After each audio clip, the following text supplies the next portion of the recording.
Bon après-midi à toutes et à tous. Je vois qu'il y a des gens qui commencent à entrer et nous avons plus de 900 participants enregistrés. Donc, j'espère que vous serez nombreux à vous joindre à nous aujourd'hui. Je m'appelle Isolina Boto, je suis le co-lead qui organise cette session avec la PAFO, l'Organisation panafricaine des agriculteurs.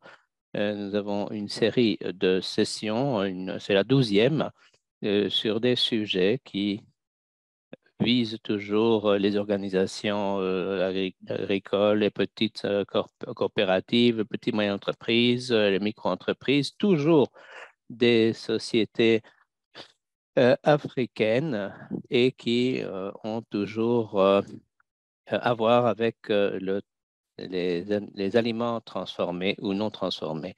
Et nous avons quelques remarques et quelques aperçus venant de participants d'entreprise. Donc, c'est un sujet très intéressant aujourd'hui, développé par les compétences en matière d'entreprise, développées par les petites et moyennes entreprises africaines, connaissant toute l'importance des PME pour l'alimentation et la sécurité alimentaire en Afrique. Il y a également de nombreux défis, y compris pour le financement des infrastructures, le manque de connexion au marché, et bien entendu, le manque de certification qui sont une série d'obstacles euh, qu'il faut surmonter pour pouvoir élargir son travail. Il est donc important de traiter de tous ces sujets aujourd'hui, et vous aurez vu cela dans les notes que nous avons développées.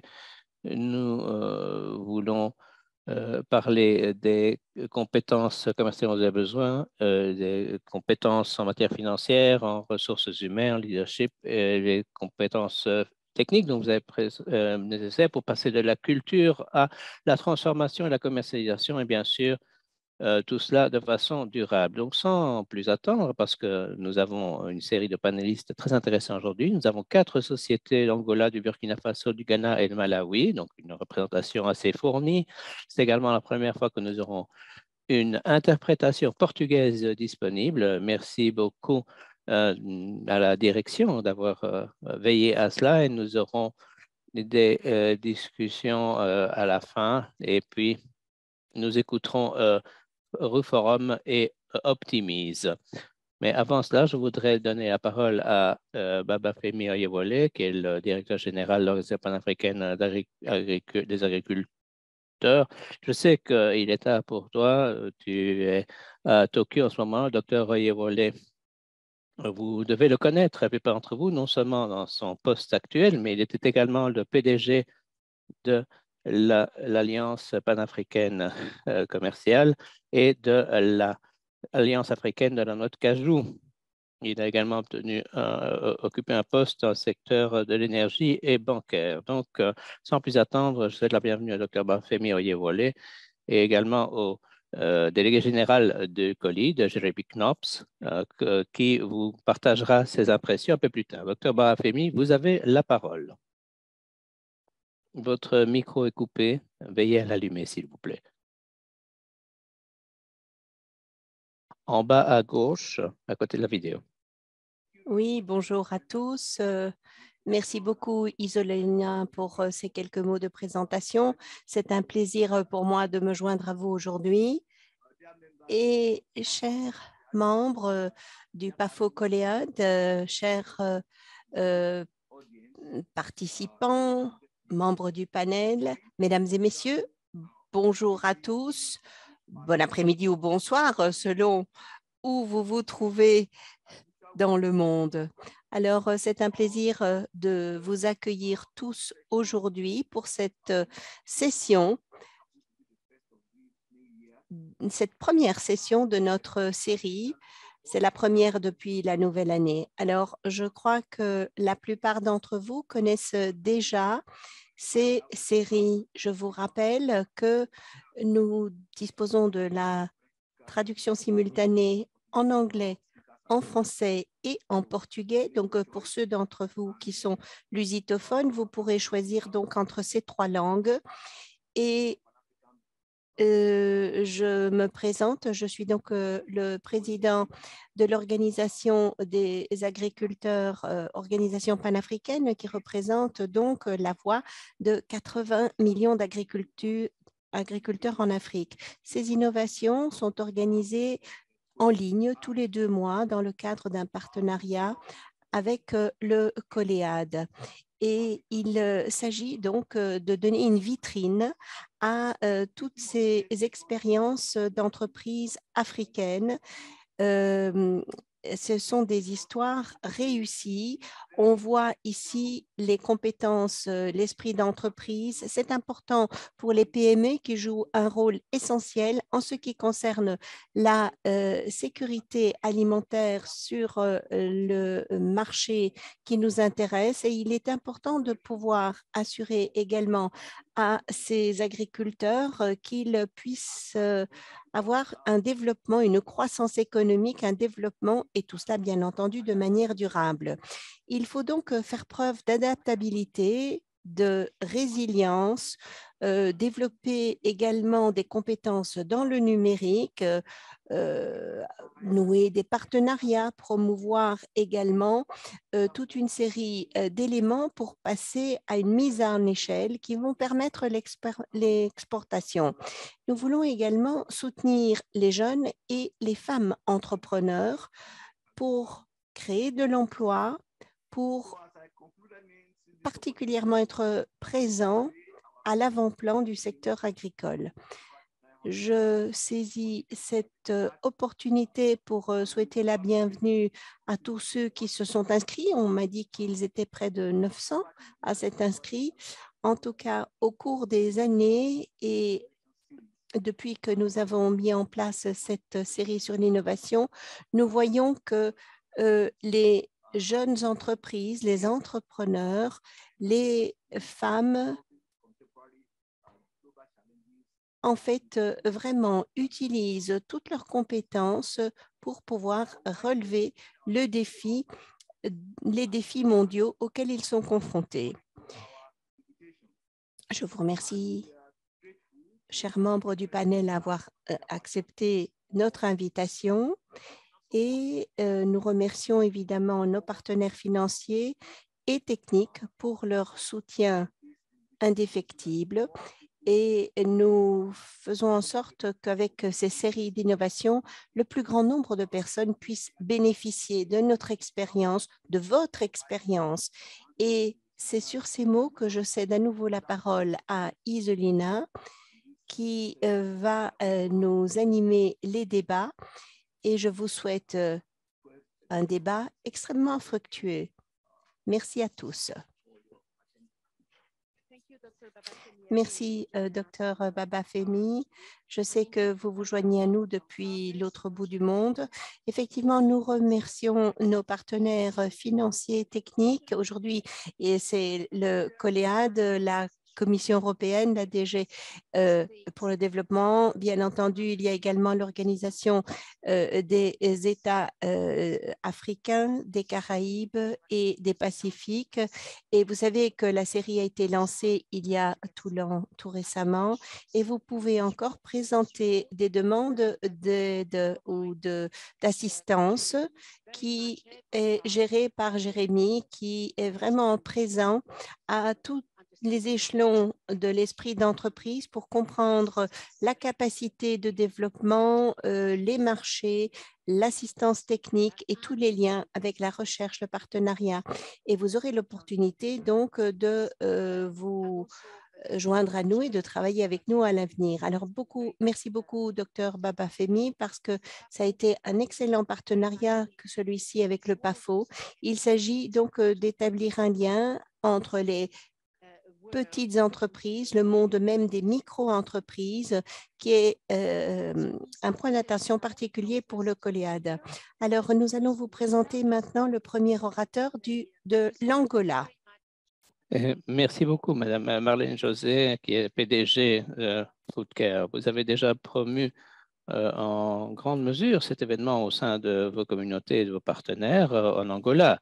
Marlène José a reçu une formation en relations internationales et marché logistique. Après avoir travaillé dans plusieurs industries manufacturières, elle a lancé Foodcare avec pas mal de réussite en réalité, non seulement du point de vue des normes de sécurité alimentaire, mais également pour l'accès au marché européen et américain. Donc, Marlène José, une fois de plus, je vous remercie, obrigado, et je vous cède la parole.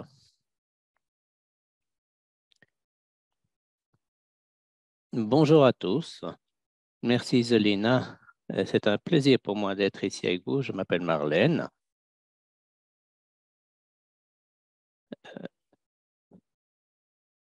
Oui, nous voyons votre présentation PowerPoint. Oui, tout fonctionne bien. Je m'appelle Marlène José.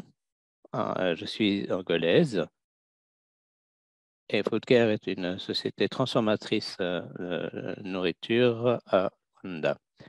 Et ici, nous résolvons les problèmes de sécurité alimentaire et nous créons les conditions pour pouvoir transformer en toute sûreté les aliments locaux. Pour vous donner une illustration, je présente les aliments qui sont riches en nutriments, mais qui sont contaminés pendant leur transformation pour le marché.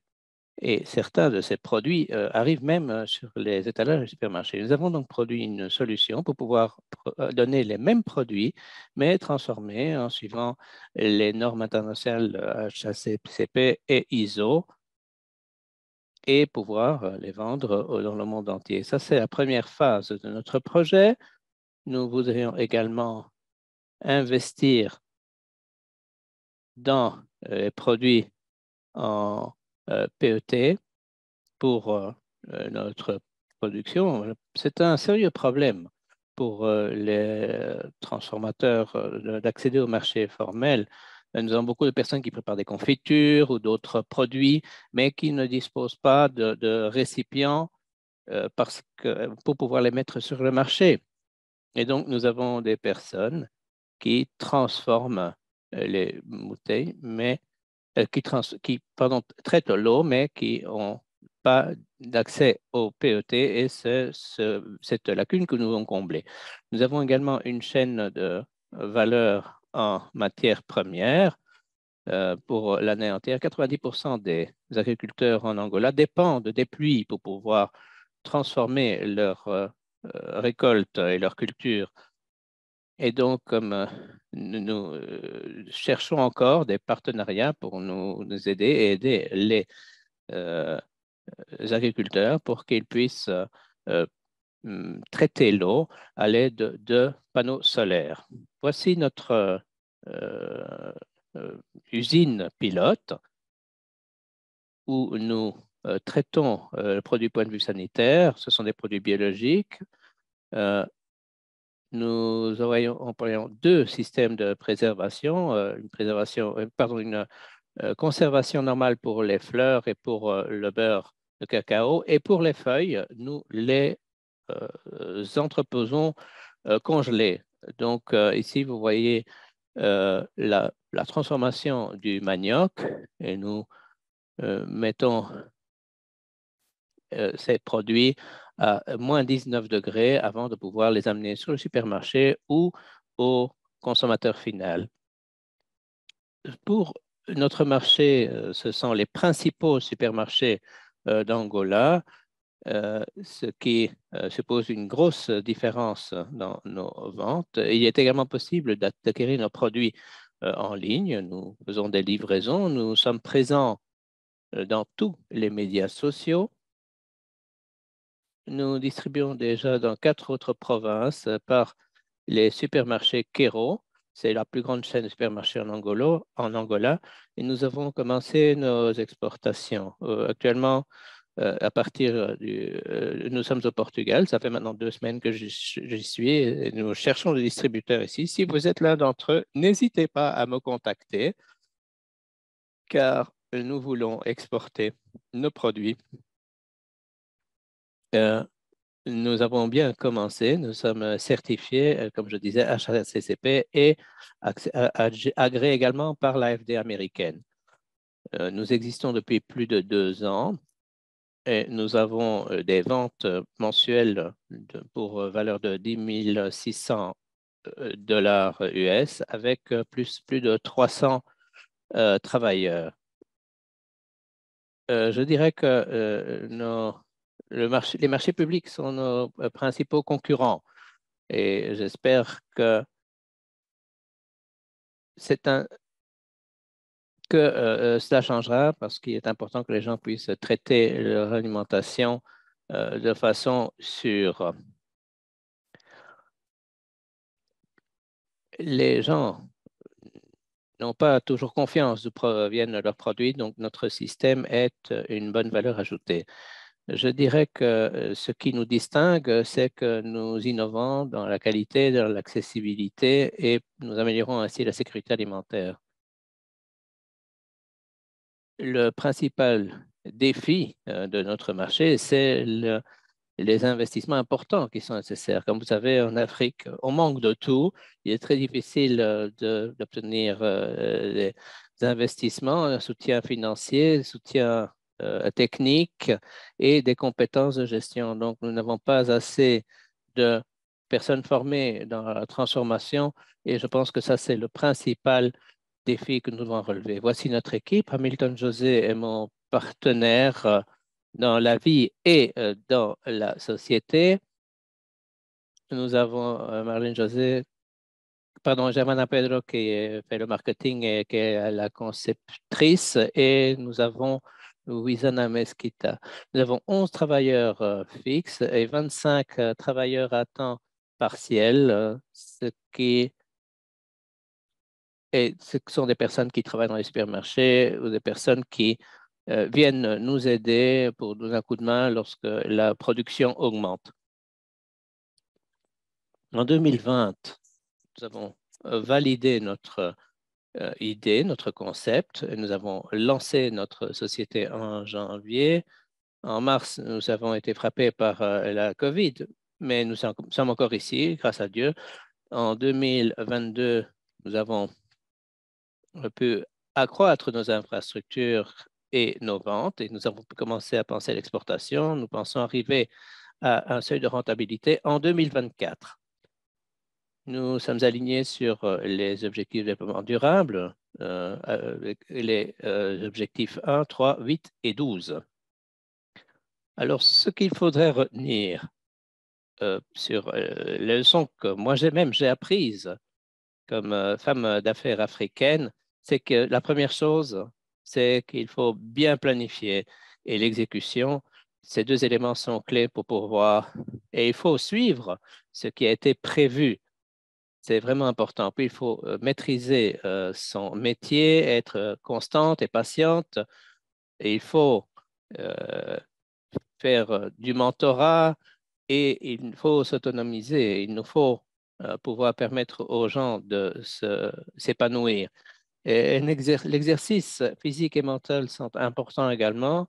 Soit nous mourrons pendant que nous, enfin,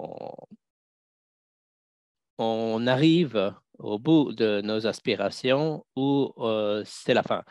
L'apprentissage, l'éducation continue et l'innovation la formation continue et l'innovation sont fondamentales. Également, il faut pouvoir être capable de s'adapter et d'ajuster le tir, être motivé et résilient et pouvoir prendre les responsabilités qui correspondent. Et ça, c'est un sérieux problème, mais il faut pouvoir assumer ses responsabilités. Voilà, ça, c'est ce que je voulais vous dire. Merci beaucoup aux collègues. Merci de m'avoir invité à vous présenter notre entreprise. Merci beaucoup, Marlène, pour cette présentation combien intéressante. C'est un bon résumé, en fait, des compétences nécessaires. Merci également pour la mini-session à laquelle tu avais été présente auparavant. Je ne le savais pas, c'est un message. Je sais que de nombreux entrepreneurs sont parmi les participants qui se sont inscrits. Il suffit de regarder regarder le chat pour le savoir. Et bien entendu, n'hésite pas à te mettre en rapport avec nous. Axel te donnera l'email ou tu peux te mettre en rapport avec nous si tu veux. Et si vous êtes des entrepreneurs qui réussissent, n'hésitez pas à vous mettre en rapport avec nous, comme Arlène vient de faire. Nous avons eu des personnes d'Argentine et des Caraïbes et de nombreux autres pays. Alors, sans plus attendre, je ne sais pas si M. Dioma est prêt à faire sa présentation. Je vais donner la parole à Marion Thompson, qui est la directrice de Biotropical Products. Elle a été chef d'entreprise dans le secteur de l'hôtellerie, des voyages, du tourisme. Depuis 5 ans, elle s'est lancée dans l'agripreneuriat pour mettre en œuvre sa volonté de développer la prochaine génération de leaders du secteur agroalimentaire, en particulier les jeunes, comme disait Boba Femi, et les femmes. Vous constaterez que nous avons de nombreuses femmes qui présentent leur réussite dans cette session et dans d'autres également, et elle est très impliquée dans le secteur agroalimentaire. Elle va partager avec nous les responsabilités qui pèsent sur ses épaules pour les stratégies de croissance et son impact social. Et nous serons très intéressés, également le PAFO également, parce que le PAFO a réalisé une étude dans la zone de libre-échange commercial africaine, et maintenant les agriculteurs, les petits exploitants et les MSMR, MPME peuvent arriver à ces marchés. Et donc, je cède maintenant la parole sans plus attendre à Marianne.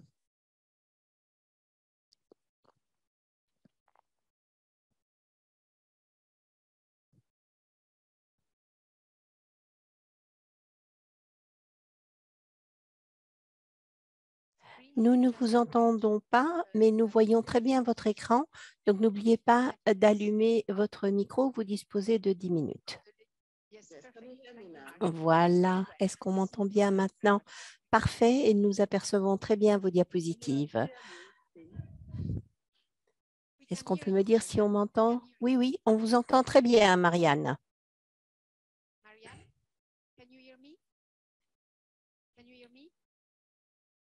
Marianne? Il semblerait que Marianne ne nous entende pas. On va essayer de la contacter au niveau bilatéral et nous allons passer alors à l'orateur suivant et nous reviendrons. Ah, est-ce qu'on m'entend là maintenant, dit Marianne? Oui, c'est elle qui ne nous entend pas. Alors, Monsieur Dioma.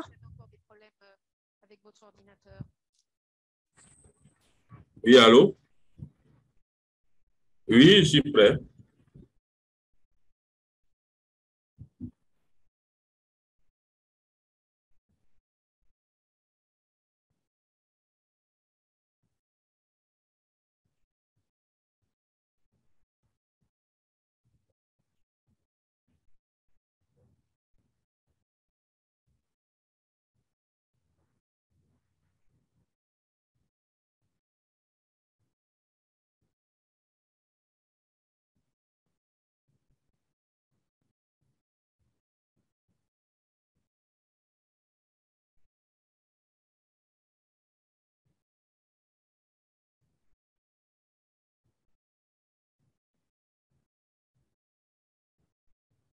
Oui.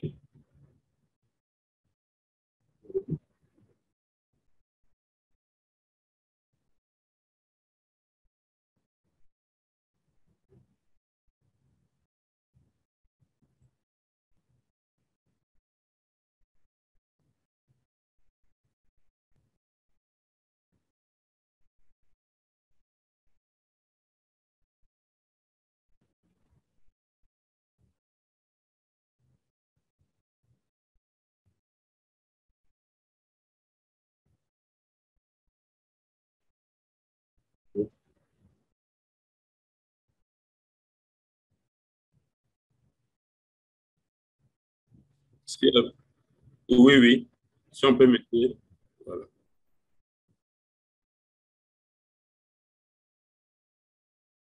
Voilà, merci. Effectivement, vous m'entendez?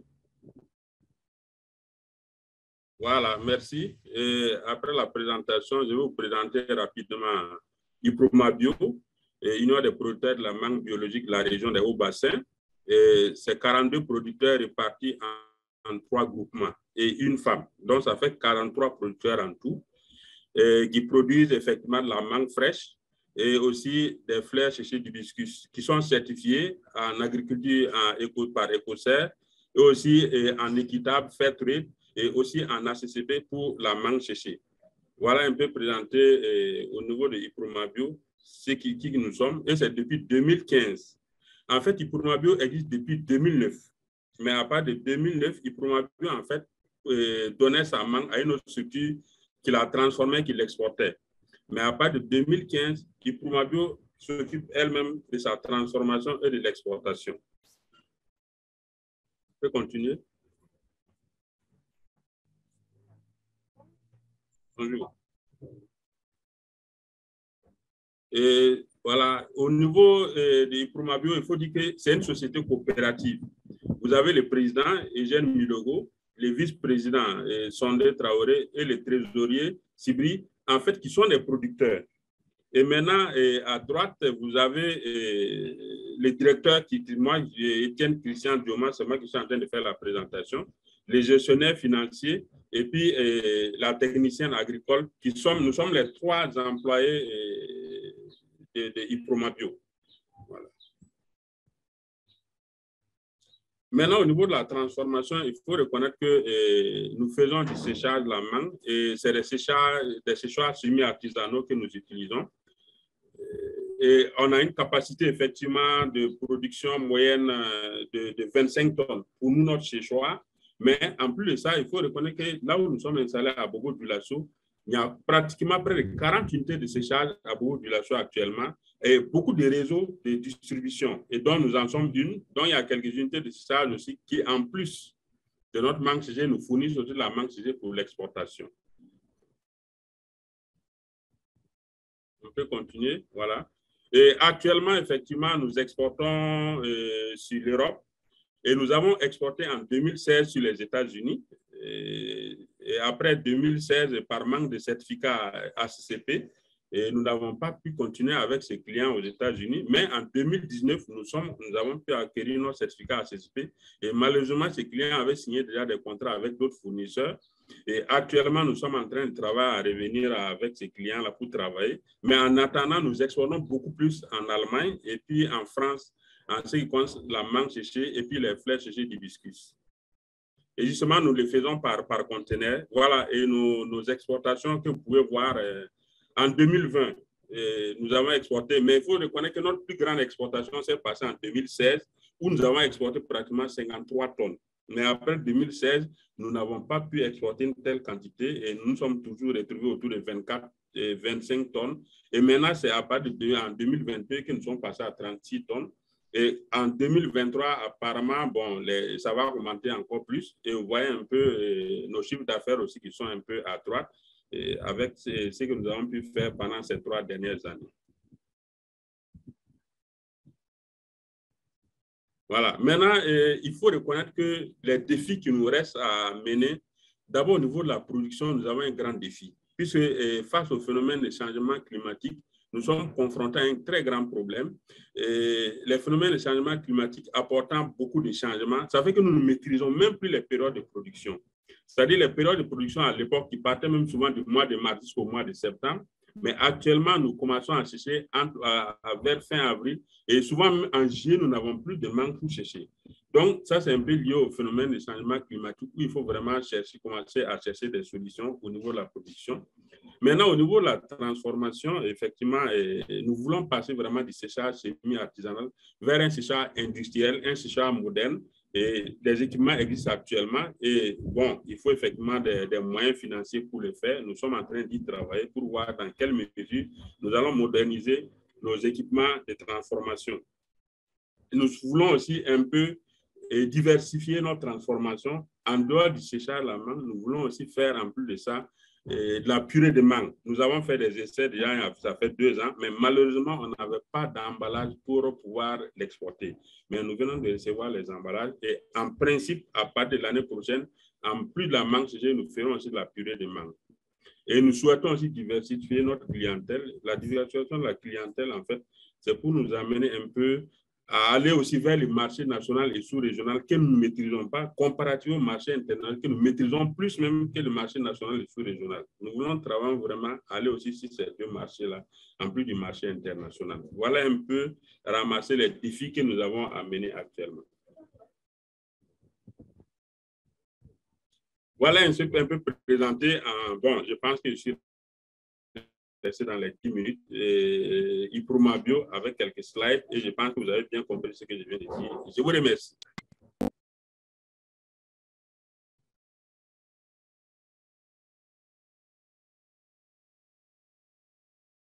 Non, il est importé de la France. De la France.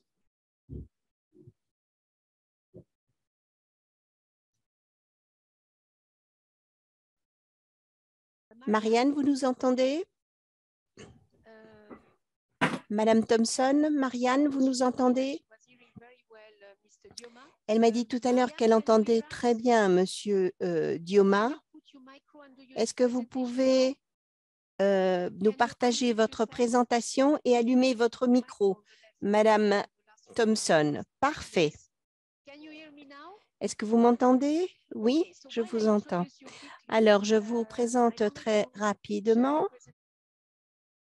Est-ce que vous voulez partager votre présentation? Est-ce que vous voulez qu'Axel vous aide? Mary Thompson est directeur général de Biotropical Products Company au Ghana. Elle était chef d'entreprise au secteur d'autres domaines. Elle a une expérience préalable. Nous avons ça pour de nombreux entrepreneurs. Ils n'ont pas tous des... ils ne sont pas tous du milieu agricole. Dans le cas de Marianne, elle travaillait dans l'hôtellerie, le voyage et le tourisme, puis elle est devenue très passionnée pour l'entrepreneuriat agricole, en particulier pour les femmes. Elle a commencé à lancer sa propre société. Elle est très intéressée par le PAFO et à nous pour le soutien que les entrepreneurs peuvent recevoir par nos organisations, en particulier dans la zone africaine. Donc, Marianne, c'est à vous. Bon après-midi, bonjour, bonsoir, tout dépend d'où vous vous trouvez. Biotropical Products Company a été fondée en 1984. En 1984, en tant qu'entreprise agricole. Et il y a 5 ans, nous avons changé notre orientation lorsque j'ai commencé à participer dans la transformation des agrumes, les écorces et les pelures d'agrumes en différents produits, comme les écorces de thé. Et récemment, nous avons ajouté pour le marché africain le beurre de karité et les coques de cacao. Nous avons 300 acres d'exploitation d'agrumes biologiques et 200 acres qui proviennent de 59 petits cultivateurs bio de la région centrale du Ghana. Au départ, nous avions davantage de petites exploitations, mais il est devenu très difficile de pouvoir gérer ces participants dans notre entreprise. Nous avons donc décidé de réduire la voilure et de développer leur exploitation. Est-ce que je pourrais avoir la diapositive suivante, s'il vous plaît? Voici quelques exemples de nos produits. Ce sont les écorces de quartier d'orange qui sont utilisées principalement pour la production de thé, de produits cosmétiques. Puis nous avons les écorces d'orange employées pour le thé, les coques cacao biologiques et le beurre de karité. Comme je disais, ce sont 2 produits que nous venons d'ajouter. Dans nos exploitations, nous avons du cacao et nous sommes certifiés. Nous avons la certification biologique. Maintenant, il nous faut accélérer la marche et poursuivre davantage de certifications. Grâce à l'étiquette verte, nous pouvons exporter vers l'Europe et on ne peut pas exporter vers l'Europe, le Canada, les États-Unis en tant qu'agriculteur biologique sans ces certifications. L'agriculture biologique est un domaine très difficile parce qu'elle elle exige beaucoup de travail, mais nous pensons que c'est la façon qu'il faut de faire pour pouvoir avancer. Nous avons très rapidement cherché la certification pour le commerce équitable. La raison, c'est que quand on a cette certification, toutes les questions liées au marché du travail sont beaucoup plus transparentes pour vos travailleurs et pour vos partenaires. Actuellement, nous sommes en train d'essayer d'obtenir la certification HACCP, mais je reviendrai sur les défis que cela représente pour nous.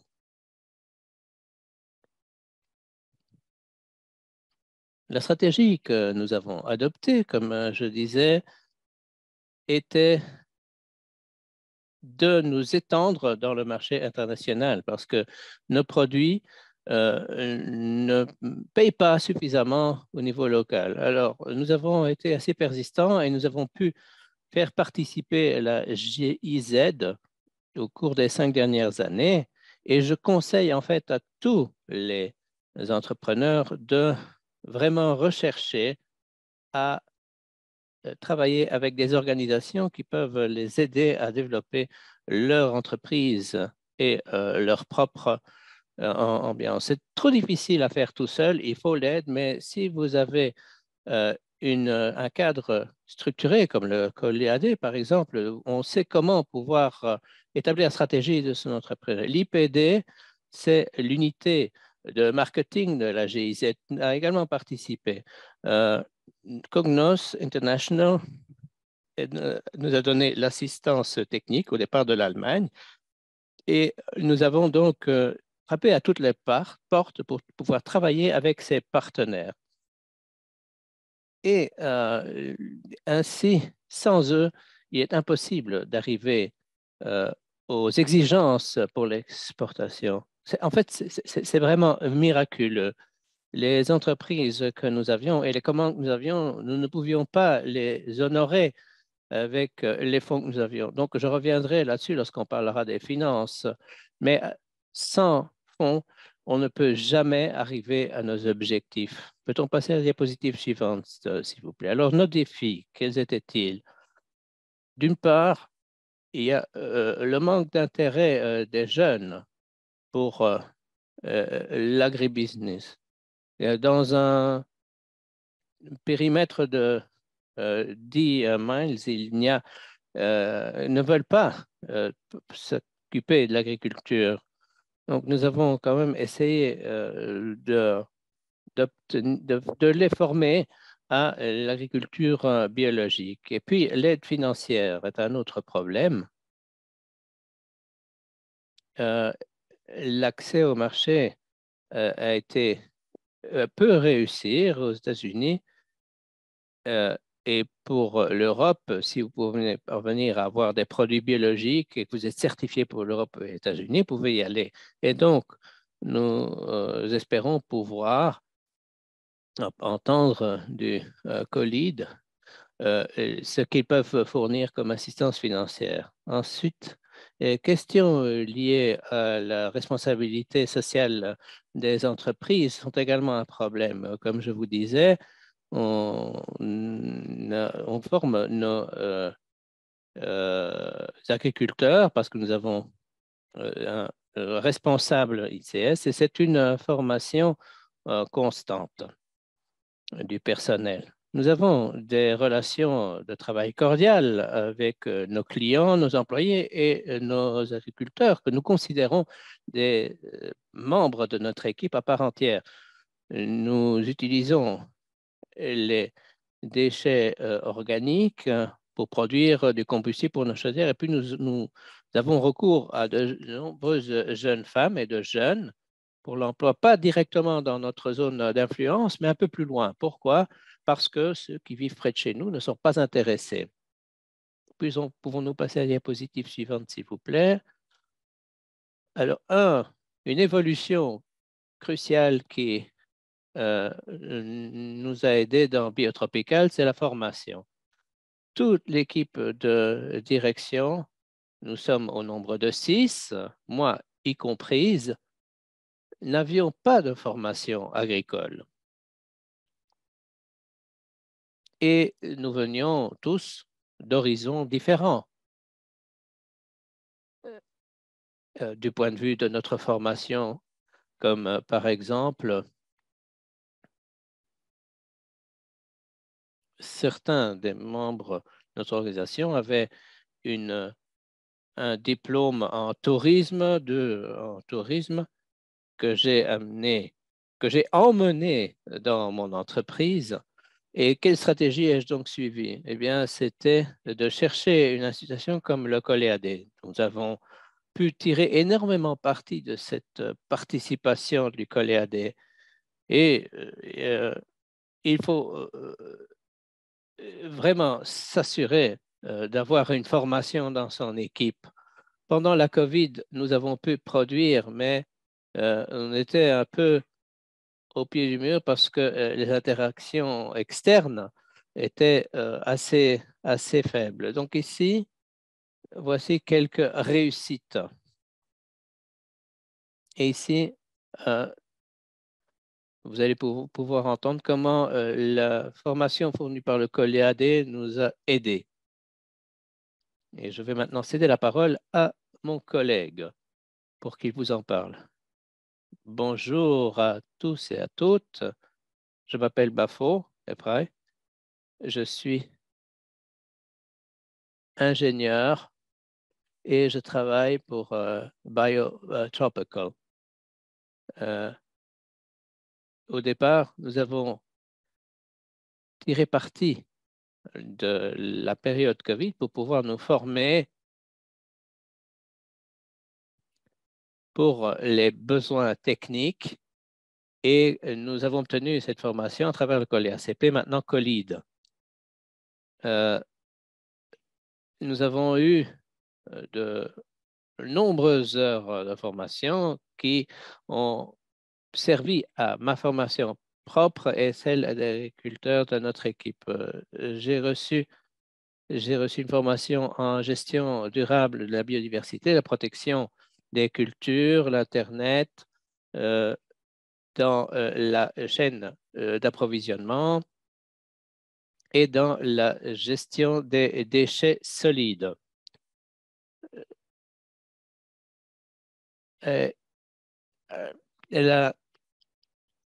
Le design par Internet nous ont permis de préparer un programme avec ma responsable ressources humaines lorsque nous avons pu ainsi mettre à disposition des agriculteurs et de nos travailleurs les ressources nécessaires. Et nous avons pu employer du matériel qui pouvait être assez intéressant pour pouvoir faire participer les gens et ainsi nous avons pu changer un peu les perspectives des agriculteurs qui ne parvenaient pas à bien gérer leurs exploitations, en particulier dans le domaine phytosanitaire. Et maintenant,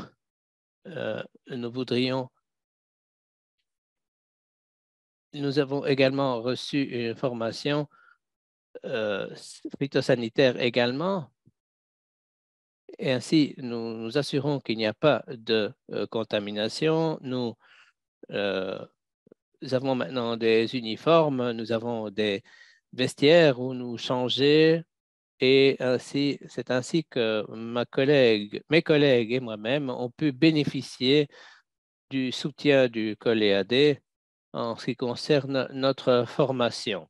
Merci beaucoup. Alors, il vous reste 1 minute, Marianne. Alors maintenant, je vais vous parler un peu de notre stratégie future au Ghana, en particulier avec notre beurre de karité. Il y a beaucoup d'opportunités de formation qui sont offertes aux sociétés qui veulent exporter. Lorsqu'on se lance, il faut réussir du premier coup. Et donc, il faut faire beaucoup de recherches. Et donc, nous sommes constamment en formation, comme nous avons pu former notre équipe pour pouvoir accéder au marché européen et au marché africain. Merci beaucoup. Merci beaucoup, Marianne. Merci à votre collègue. Qui est une surprise. Merci pour vos remerciements à l'égard du collègue. C'était une surprise pour moi. Ce n'était pas prévu du tout. Je vous en remercie. Je dis bonjour. Je salue mon collègue du GIZ qui vous ont aidé également. Nous avons tous ces partenariats, nos collègues des Nations Unies du GIZ, pour annoncer pour développer les capacités entrepreneuriales. Comme vous l'avez dit vous-même, personne ne peut faire les choses toute seule, donc il nous faut toujours développer des partenariats, saisir toutes les opportunités que toutes les organisations peuvent offrir, et je vous en remercie. En ce qui concerne le public, avant d'en arriver à la dernière présentation de la PME, je voudrais vous dire d'abord, je voudrais remercier à toutes les personnes qui se sont jointes à nous, y compris de la région Pacifique et encore plus des Caraïbes. Les questions, vous pouvez les poser dans le chat, donc n'hésitez pas parce que nous n'allons pas donner la possibilité aux personnes de s'exprimer oralement. Je ne vois pas beaucoup de questions, je vois beaucoup d'offres d'emploi, ce qui est très utile. Alors, si vous avez des questions, n'hésitez pas à poser des questions dans le chat et nous reviendrons là-dessus pour poser des questions aux panélistes. Et nous allons maintenant passer à la dernière présentatrice pour ce panel.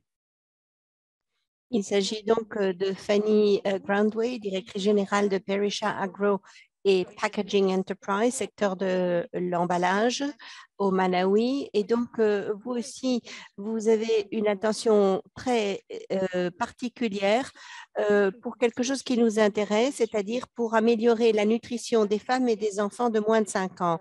Vous savez que nous-mêmes, nous avons des sessions d'innovation qui vont se concentrer sur cet aspect, et évidemment le développement des entreprises, mais également la nutrition des groupes les plus vulnérables, parce que nous ne voulons laisser personne sur le carreau.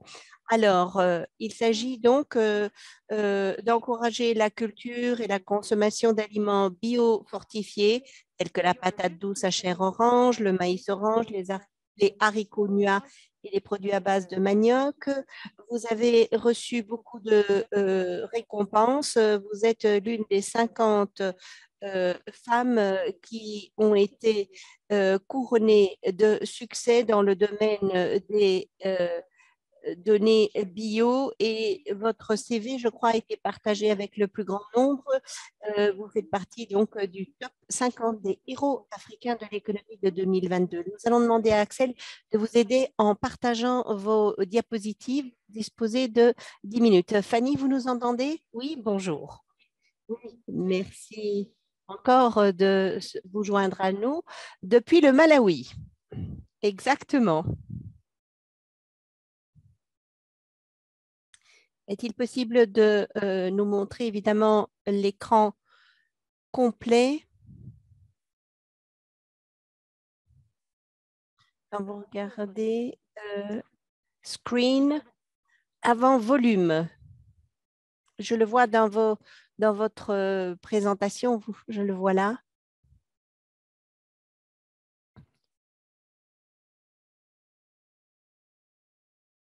Full screen. Est-ce que quelqu'un peut l'aider? Sinon, écoutez, avancer, ça ne fait rien. On verra suffisamment bien. Alors, nous essaierons de résoudre cela chemin faisant. Alors, bonjour à tous.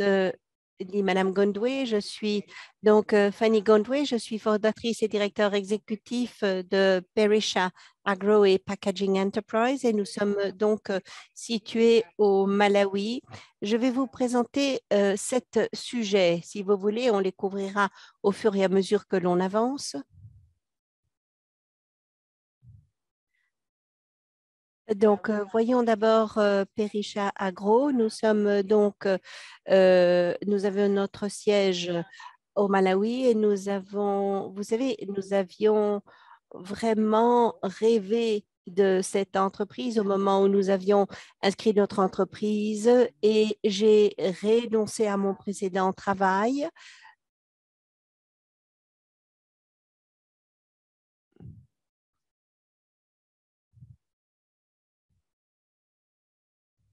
Je travaillais donc dans le secteur de la foresterie-reboisement, et j'ai renoncé à ce travail pour pouvoir me consacrer à Perisha Agro.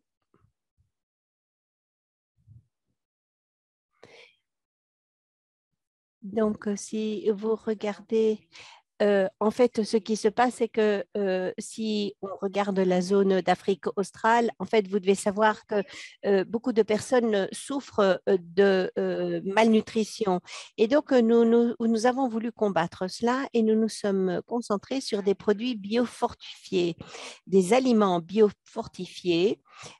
Et ce sont en fait des produits qui viennent de la zone locale. Nous travaillons avec les cultivateurs et les communautés. Les produits les plus importants, ce sont donc les 3 types de pommes de terre, les oranges, les haricots, le manioc, le soja, le riz.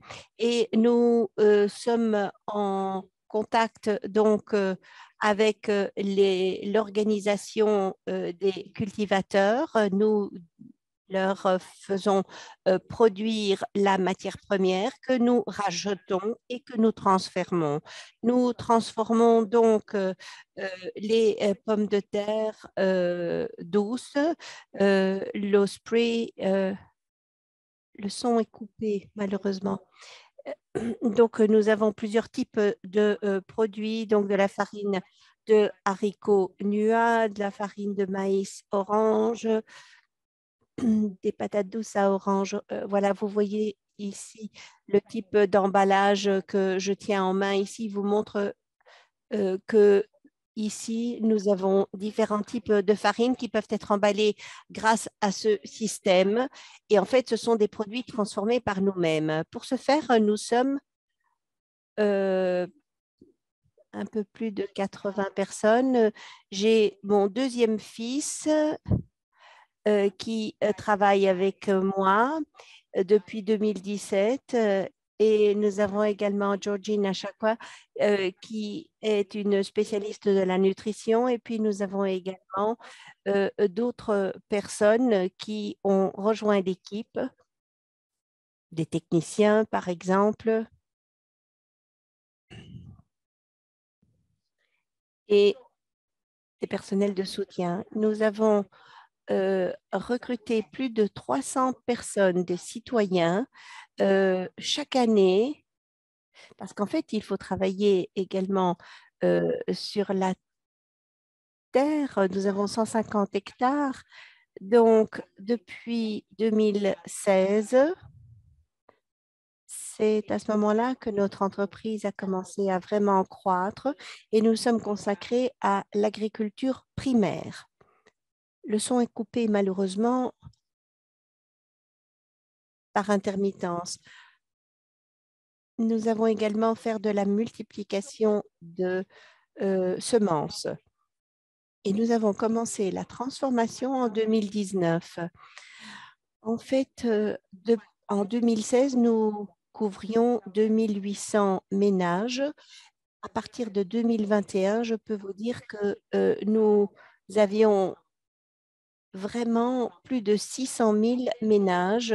Ce sont donc nos partenaires, nos clients, nos cultivateurs et qui constituent donc le véritable marché.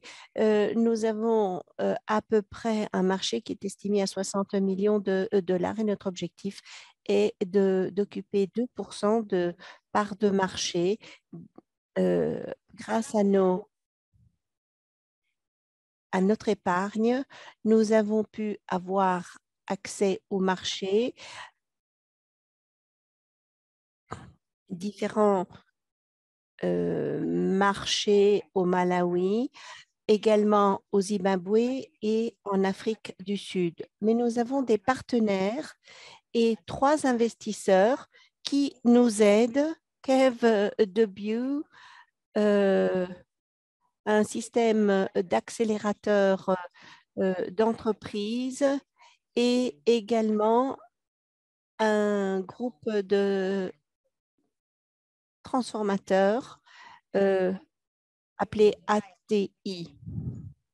Ils ont investi avec des capitales d'amorce, comme on dit aujourd'hui, et ceci nous a permis de travailler donc avec les clients, le gouvernement, les ONG et les cultivateurs. Vous savez, quand on lance une entreprise, une petite et moyenne entreprise, il est important d'avoir une vision et de se spécialiser. Quand je vous parle d'avoir une vision, une intention, eh bien, parfois les gens veulent faire bien faire, mais ils ne comprennent pas très bien en quoi consiste la gestion d'une entreprise. Et on essaye de trouver des solutions. Il faut voir également les résultats attendus par la communauté, par la nation. Donc, 3 éléments importants, identifier le problème, voir quelle est la solution et, et quels sont les résultats que vous voulez pouvoir dispenser à la communauté à laquelle vous vous adressez. Alors, il y a... en tant que PME, nous traversons pas mal de défis.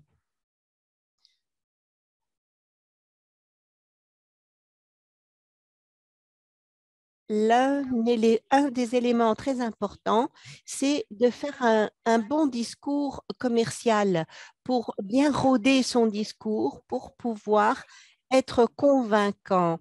Le jour où vous êtes invité à parler, vous devez saisir cette opportunité, expliquer en quoi consiste votre entreprise et que ce soit 1 minute ou 2 minutes que l'on vous accorde, expliquer ce que vous voulez, donner vos coordonnées et en fin de journée, vous aurez effectué tout ce qu'il fallait faire. Alors, ça, c'est pour la montée en puissance. Comment croître? En fait, il est important que vous connaissiez bien tous les éléments de la croissance. Où est-ce que vous voulez arriver? Aujourd'hui, j'en suis là, demain, je veux arriver à cela. Donc, il faut élaborer un plan d'activité, un modèle économique et parler aux investisseurs, parler à votre communauté, parler aux agriculteurs et aux banques.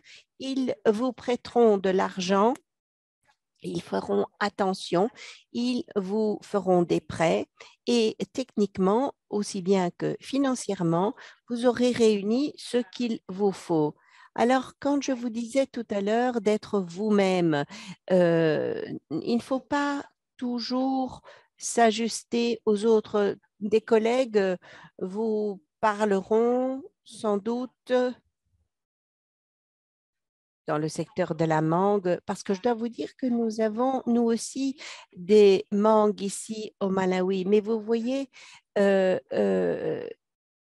ce qui a été présenté juste avant est fait de manière magistrale. Elle le fait très bien. Mais regardez ici les personnages que vous voyez à l'écran. Vous voyez, vous avez une bonne femme avec des hauts talons. Vous en avez une autre qui a des chaussures plates. C'est pas ça qui compte. Ce qui compte, c'est d'arriver à trouver les solutions et parvenir au résultat. Ensuite, quand vous arrivez à votre marché, parfois, on prend peur. Et là, j'en reviens à votre plan de croissance. Vous devez vous demander, j'en suis à combien aujourd'hui? 10 millions. Quel est mon objectif cible? Vous fixez comme cible 60 millions. OK. Dans 5 ans, je veux arriver à un chiffre d'affaires de 60 millions de dollars. Cela ne se fera que si vous avez réuni tous les éléments pour performer et pour croître. Et ce sera une croissance continue. Et à ce moment-là, le plan fonctionne pour vous. L'image suivante, il vous reste une petite minute. Très bien. Alors, en fin de journée, en fin de compte, ce que vous voulez faire, c'est cartographier. Quelles sont vos forces, vos faiblesses, vos opportunités et vos menaces. Donc, c'est l'analyse SWOT, comme on dit. Donc, parce que nous avons tous des forces et des faiblesses, des opportunités et des menaces autour de nous. On ne va pas avoir peur de tout ce défi. On prend tout cela à bras le corps et on avance. Alors, sur cette image, c'est pour illustrer les stratégies de marketing. Vous devez reposer sur un réseau, comme par exemple venir à ce webinaire. Ça vous permet de rencontrer des collègues, mais également de trouver les employés, de procéder à des analyses, d'établir des liens, la connexion, et puis votre objectif cible. Enfin, mes collègues l'ont déjà dit tout à l'heure, il est important de planifier, mais vous ne pouvez pas vous arrêter simplement à la planification, il faut exécuter. Donc, fixer des objectifs de puissance, des objectifs de processus, saisissez les opportunités et vous gagnerez et vous ferez peur aux autres à ce moment-là. Voilà, je vous remercie d'avoir prêté attention à ma présentation. Je vous remercie beaucoup, Fanny. C'était extrêmement intéressant. Je suis toujours impressionnée par le niveau d'optimisme, de résilience et d'engagement de tous ces entrepreneurs, parce qu'il est vrai que c'est un monde difficile, extrêmement compétitif, avec peu de moyens, mais quand on est passionné, déterminé et que l'on travaille dur, notamment pour acquérir de nouvelles compétences, on y arrive. Alors, je vous rappelle que si vous avez des questions, vous avez le chat à votre disposition. J'ai vu qu'il y avait des mains levées. Je vous encourage de nous faire part de vos commentaires dans le chat. Et là, je m'adresse à Emery Sani et Enriqueta. Alors, je voudrais maintenant donner la parole à des personnes qui sont également entrepreneurs, mais qui ne sont pas forcément des PME dans le secteur de l'agri-food, comme on dit, mais ils soutiennent, ce sont des organisations et des experts qui soutiennent les entrepreneurs grâce à la capacité à la recherche. Et nous avons la chance d'avoir deux personnes aujourd'hui.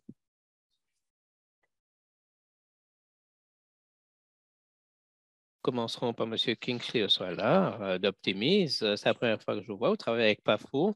Avec le PAFO, j'espère que nous aurons l'occasion de travailler ensemble également. Vous êtes un entrepreneur qui vise à améliorer la condition pour les agriculteurs et les exportateurs. Vous avez fondé Optimise, vous avez commencé vous avez commencé à travailler pour améliorer la gestion des réclamations sur l'exportation des produits. Vous êtes actuellement en Allemagne, mais vous avez été présent à Londres, Buenos Aires et Johannesburg. Vous voulez changer vraiment la façon dont les commerçants travaillent en leur fournissant des facilités par la plateforme que vous allez nous présenter maintenant. Donc, Kingsley, merci beaucoup. Je vous cède la parole.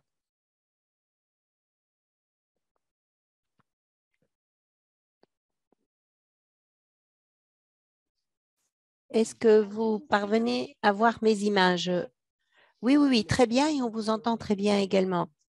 Alors, tout d'abord, merci de m'avoir permis de participer à cette conversation fort intéressante. Bonjour à tous, je suis Kingsley Kuala et je suis le PDG de Optimis.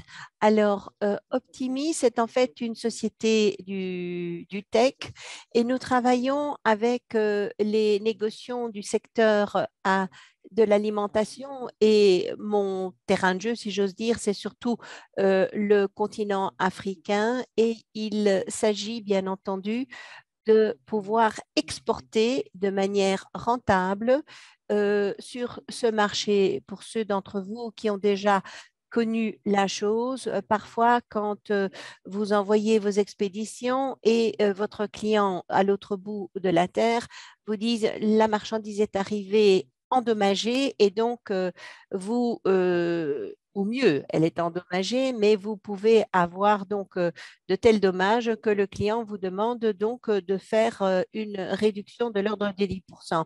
Et or, quand vos marges sont très serrées, c'est vraiment quelque chose auquel il faut être attentif. Donc, faites en sorte que au moment de l'expédition, vous puissiez assurer les meilleurs retours sur votre investissement. Alors, parfois, au moment du transfert, vous pouvez avoir des pertes. Alors ici, ceux d'entre vous savent peut-être que ces organisations, jusqu'à 14% d'entre elles, peuvent ce sont des aliments, des denrées qui peuvent être complètement endommagés pendant le transit. Et malheureusement, lorsque ceci se produit, eh bien, vous demandez, vous, en tant qu'exportateur, vous êtes ceux qui pâtissent le plus de cette perte parce qu'en fait, il vous appartient à vous de dire que vous avez tout mis en œuvre pour protéger la marchandise. Est-ce que vous êtes assuré? Si vous n'êtes pas assuré, la casse, c'est pour vous. Alors, pourquoi est-ce que ces pertes se produisent? Souvent, c'est dû à des erreurs humaines. Ça veut dire que quelqu'un a commis une erreur, a fait quelque chose qu'il n'entendait pas faire ou quelqu'un n'a pas fait ce qu'il aurait dû faire. Et donc, en général, il y a 2 ou 3 types d'erreurs. Donc, lorsque la cargaison est endommagée, la première question qu'on vous pose, c'est est-ce que vous pouvez prouver que à l'origine, le produit était de qualité? Si vous n'avez pas les éléments, vous allez devoir effectivement tout annuler, ce qui va vous coûter. Donc, il faut d'abord pouvoir prouver les éléments. Ensuite, vous avez également des problèmes liés au conteneur ou parce que la température n'a pas été bien réglée et pendant le transfert, il y a eu un problème de malfonctionnement, de mauvais fonctionnement. Et donc, si vous n'avez pas le bon type d'emballage, eh bien, vos produits vont peut-être souffrir pendant le transport maritime et lorsque la denrée arrive à destination, elle est endommagée. Et ensuite, il y a parfois un problème de communication interne, externe, avec la société chargée de l'expédition, etc. Et donc, tous ces éléments, en fait, contribuent de manière significative à des pertes tout au long de la chaîne d'approvisionnement. Alors, la question est comment est-ce qu'on peut éviter de perdre de l'argent et de perdre du temps? Parce que, bien entendu, ça va vous prendre parfois jusqu'à 6 mois, voire 1 an pour essayer de tout régler et puis vous devez encore essayer de récupérer votre mise. Alors, ce que nous faisons chez nous, chez Optimis, c'est la numérisation des processus internes. Alors, qu'est-ce que ça veut dire? Vous voyez à l'écran qu'il y a plusieurs points de contact que vous aurez en tant qu'exportateur.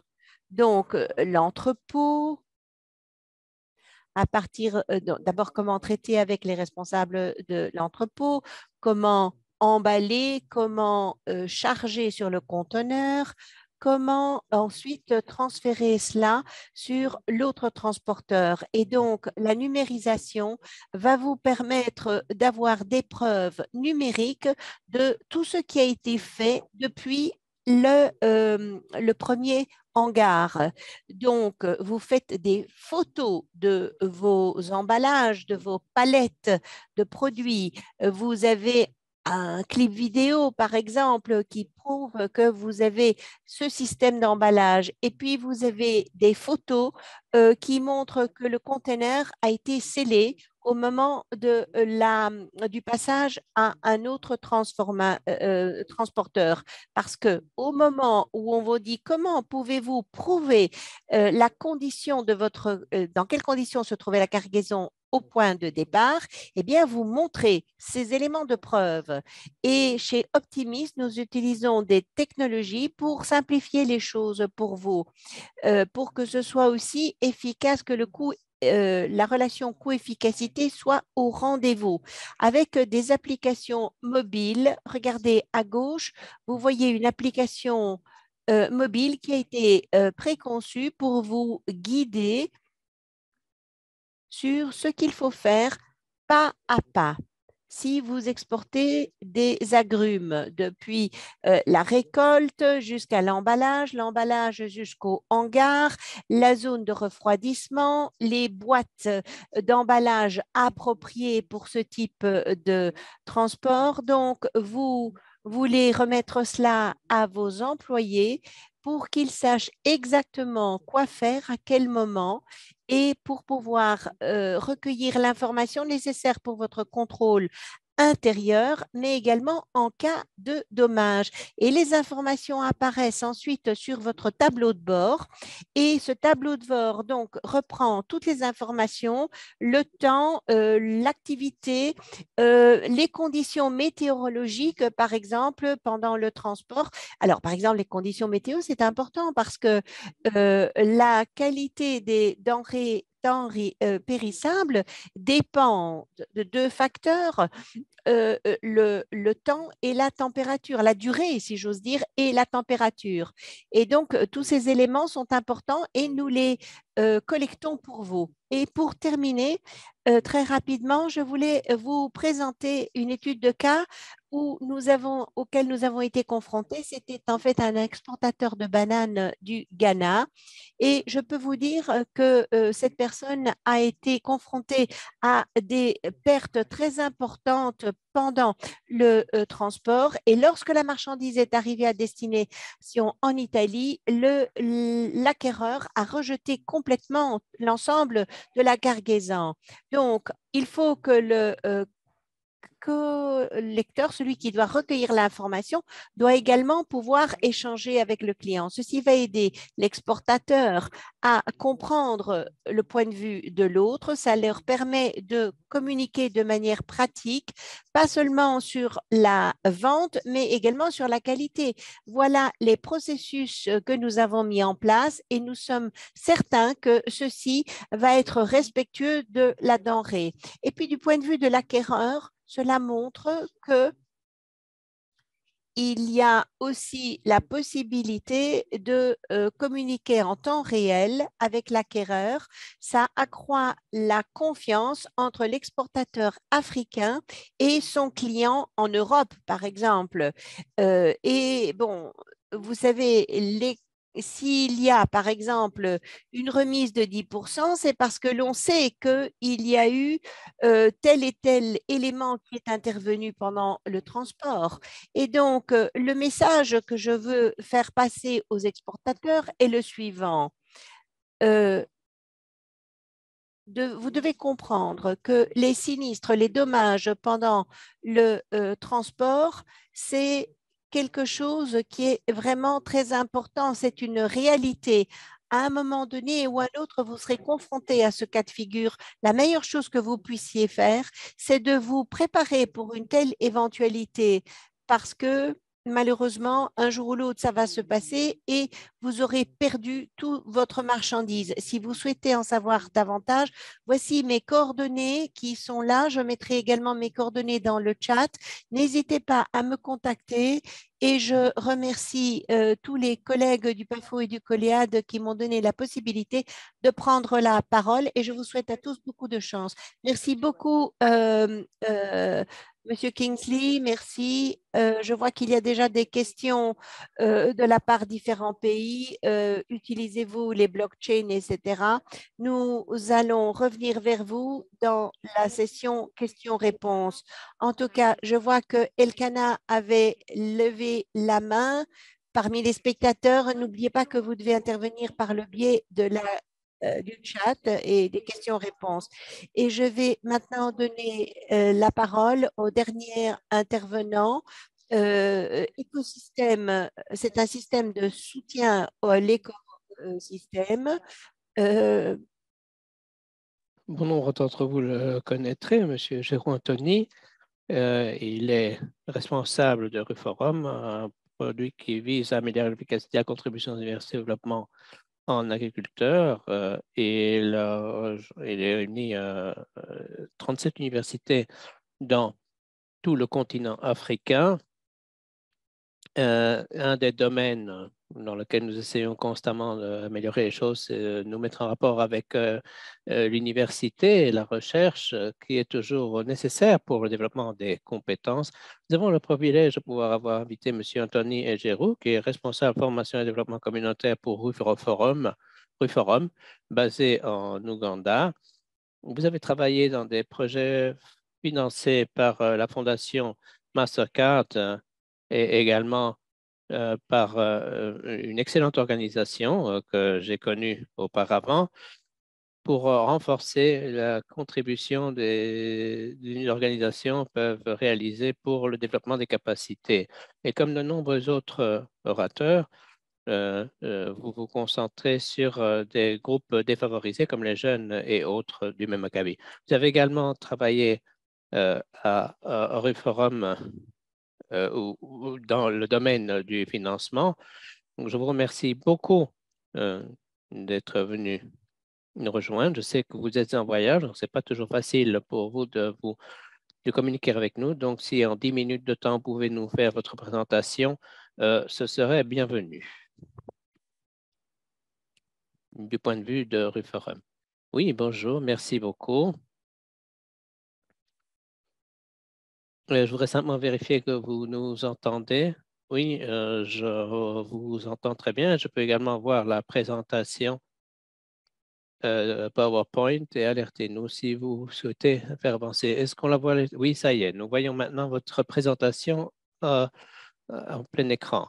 Bonjour, je salue tous les participants à cette session. Je suis en ce moment en voyage à l'université au Kenya où nous sommes en train de travailler sur un projet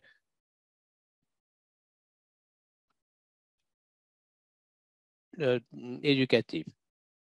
Je vais partager avec vous le travail de RUFORUM qui est l'histoire que je vais partager avec vous concerne le travail que nous avons réalisé dans l'écosystème de développement des ciblés des entreprises des compétences.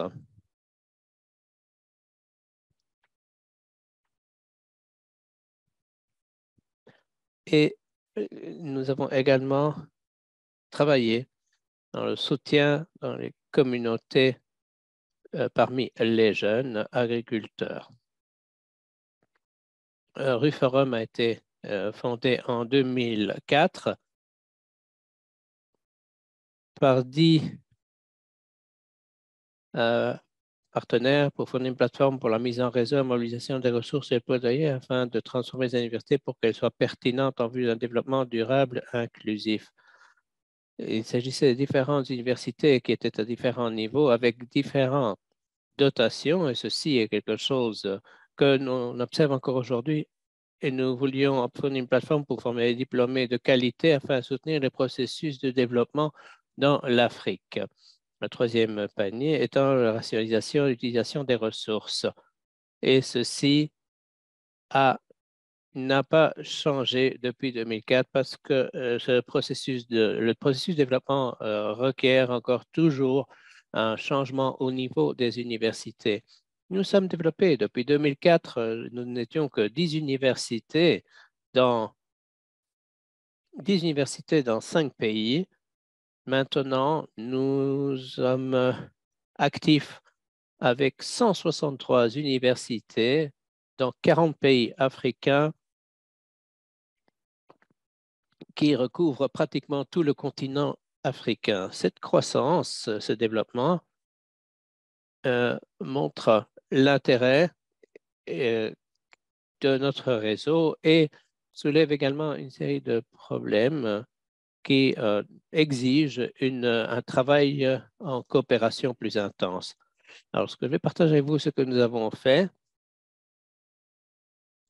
dans ce qui est l'écosystème de développement ciblé des entreprises et des compétences avec les 49 variables d'interaction telles que nous les appelons. Et c'est ici où nous devons agir Il nous faut une culture propice, financement, transfert des compétences, mentorat, les marchés, l'infrastructure et les ressources et les questions liées à l'emploi. Tous ces facteurs ont, ont permis à différents acteurs, les bailleurs de fonds, les partenaires stratégiques et et l'administration locale qui ont participé. Si on voit ces différentes parties prenantes qui jouent ces différents rôles, les gouvernements locaux, les entreprises locales, les organisations sans but lucratif, les institutions éducatives, les agences, les bailleurs de fonds, les partenaires stratégiques, tous ces personnes, tous ces groupes sont des éléments clés qui sont fondamentaux pour le développement ciblé des entreprises et des compétences. Et ça, c'est quelque chose qu'il nous faut dont il nous faut tenir compte pour pouvoir apporter notre soutien au développement des jeunes. En ce cas-ci, il y a 7 acteurs principaux avec des fonctions différentes et ces différentes fonctions nous mènent à différents scénarios avec des différentes fonctions qui existent et coexistent, sortent à permettre à ce que nous puissions atteindre un écosystème qui permet le développement et l'épanouissement des jeunes. Ensuite, il nous faut mettre tous ces éléments ensemble parce que ces différents acteurs fournissent des avantages différents et des soutiens de différentes natures aux jeunes. Les 7 acteurs ont 7 fonctions différentes, ce qui nous donne la possibilité d'avoir 49 permutations possibles avec lesquelles nous devons jouer. Donc, ce que j'essaie de soulever ici, c'est que lorsqu'on parle d'un écosystème entrepreneurial, il faut comprendre qu'il s'agit d'un écosystème complexe dans lequel il nous faut constamment réfléchir. On ne peut pas dire qu'on va suivre simplement une route pour pouvoir résoudre un problème, qu'on va fournir uniquement du financement. Vous pouvez fournir tout le financement que vous voulez pour les investissements, mais si vous ne traitez pas les autres composantes du problème, eh bien, votre argent sera perdu. Donc, il nous faut nous assurer que nous pouvons traiter toutes ces différentes facettes pour s'assurer que dans une culture propice, il y ait une législation et des politiques, gouvernance, la coopération, la responsabilité, qu'il y a des problèmes avec le mécontentement collectif avec le statut quo et ouvrir la porte au leadership. Donc, avec les universités, même lorsqu'on met de l'argent, mais qu'il n'y a pas de leadership, les processus de création de l'esprit d'entreprise ne se réalisent pas. Donc, lorsqu'il y a eu l'argent, mais que le leadership universitaire n'était pas présent, le processus n'aboutissait pas. Et lorsqu'une université était très engagée et que le leadership était là, mais qu'il n'y avait pas de financement, on arrivait au même problème. Donc, il faut chercher les différents portefeuilles avec le capital risque, les prêts, les bourses et les subventions, les financements, les allocations, les investissements, les différentes voies que nous explorons pour pouvoir en faire profiter les jeunes. Pour le transfert des compétences, et il faut penser aux qualités associées à l'esprit d'entreprise, les compétences commerciales, les compétences en matière d'employabilité, préparation au marché du travail. Nous sommes particulièrement concentrés là-dessus, en particulier pour les jeunes qui venaient de quitter l'école pour le développement. Avec les programmes de développement des capacités, nous avons créé un programme spécifique pour les jeunes qui venaient de quitter l'école pour pouvoir créer des entreprises qui tiennent la route et qui puissent fournir des revenus. Il est également nécessaire de se concentrer sur le mentorat avec des conseils en affaires, un coaching personnel, l'orientation sur le marché du travail et l'orientation professionnelle et artisanale pour garantir le succès aux différentes frontières du progrès pour l'entrepreneuriat. Nous avons également à gérer la taille des marchés locaux et que nos distributions. On vient de parler de la chaîne logistique et l'accès au marché. Ce sont des questions très importantes. Nous avons remarqué que les jeunes qui travaillaient dans le secteur laitier avaient du mal à gérer sa chaîne d'approvisionnement et donc la plupart de son lait était gaspillé. Donc, ce sont des problèmes réels sur lesquels nous avons dû travailler avec les jeunes dans leur petite société, peu importe sa taille, il faut qu'ils veillent très fort à leur chaîne d'approvisionnement parce que s'ils ne le font pas, ils finissent par perdre leurs bénéfices. Et nous examinons également les questions d'infrastructures ressources avec l'infrastructure physique, avec des accélérateurs et pépinières, les services professionnels, les services de soutien opérationnel, les plateformes de conceptualisation. Jusqu'à présent, nous avons principalement aidé les universités à établir des pépinières. Maintenant, nous sommes dans la phase où nous disons que nous devons passer à la création d'accélérateurs et également à apporter notre soutien aux plateformes de conceptualisation. Ces autres infrastructures, nous y travaillons avec nos différents partenaires pour pouvoir permettre aux jeunes d'accéder à ces différentes infrastructures. Du point de vue de l'emploi, il y a différentes recettes comme les stages, les formations d'apprentissage, l'emploi à temps partiel ou à temps plein, l'emploi indépendant, observation en situation de travail, le travail de vacances. Tout cela, nous l'avons examiné, mais il faut pour penser aux entrepreneurs qui veulent créer leur propre entreprise. Donc, nous explorons toutes ces voies et ce que nous avons observé, c'est que certains jeunes qui passent par des stages sont revenus à l'université parce que leur stage leur avait permis d'ouvrir mieux les yeux sur les entreprises qu'ils voulaient créer grâce aux expériences d'apprentissage qu'ils avaient dans le secteur privé. Donc, il y a beaucoup d'intérêt dans ce processus, mais l'idée, c'est que nous n'enfermons pas les jeunes dans un seul groupe. Dès lors, il nous faut toujours reconnaître les différents acteurs, les différentes parties prenantes, et c'est ainsi que nous avons créé une cartographie du travail en Afrique du Sud, compte tenu de notre participation avec les universités, de l'État libre, ainsi qu'avec d'autres collèges. Et ainsi, nous avons pu avoir 15 ou 16 sociétés créées par des sociétés qui ont donné lieu à la production, à la création de 100 emplois. Et c'est avec ceci que j'aimerais bien clôturer ma présentation. Merci, monsieur le professeur. Merci de vous être rejoint à nous depuis le Kenya. Une présentation très complète, très complémentaire de tout ce qui a été dit jusqu'à présent et très passionnante sur la réforme du travail.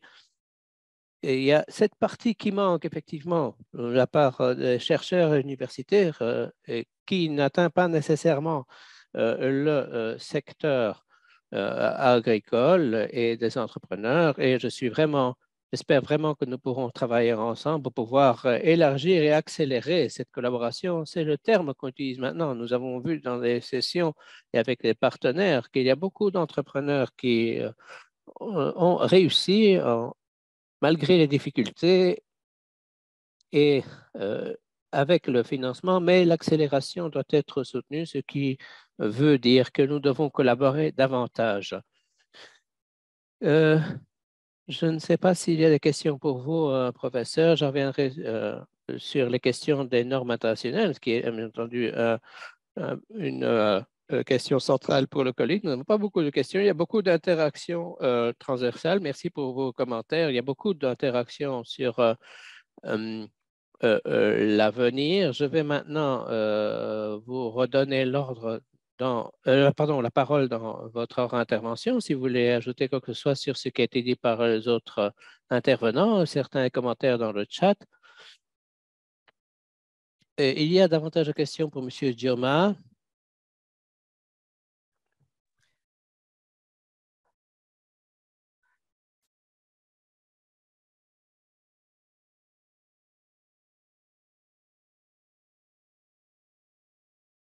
Dans le commentaire QA, comme il a été signalé par le WAFO, le réseautage est fondamental pour ce public et je voudrais que les participants au webinaire puissent être formés ou soutenus dans un groupe, que ce soit par WhatsApp ou tout autre format. Et peut-être que Jérémy peut revenir là-dessus, mais c'est quelque chose que nous discutons souvent entre PAFO et le COLEAD, parce qu'il y a énormément de choses à partager au-delà des sessions que nous avons en ligne. En fait, je vois déjà une réponse concernant les normes. Donc, à moins qu'il y ait des questions pressantes de personnes dans le public qui n'ont pas pu mettre leurs commentaires pour des raisons techniques, dans ce moment-là, levez la main. Si ce n'est pas le cas, comme je disais, nous revenons aux panélistes pendant 2 minutes si vous voulez ajouter quoi que ce soit à ce qui a déjà été dit. Marlène, est-ce que vous voulez prendre la parole en premier lieu?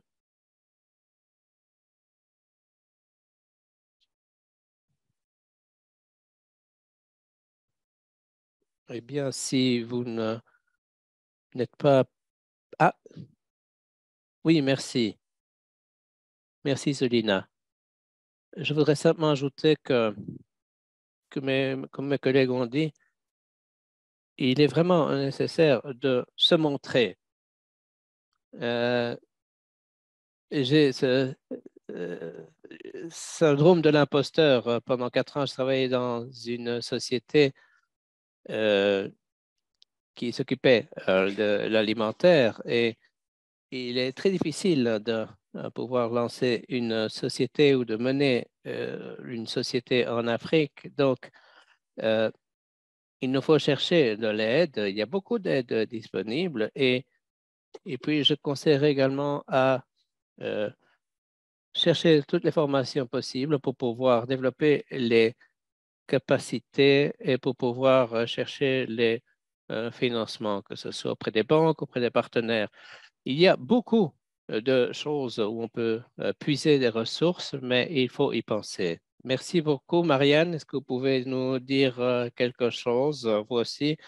Nous aurons des sessions consacrées au financement également. Nous avons énormément d'institutions, établissements financiers dans d'autres sessions. Marianne, est-ce que vous êtes prête à apporter un commentaire supplémentaire ou quelques commentaires supplémentaires? Si vous avez des problèmes de connexion, passons à M. Dioma. Allô?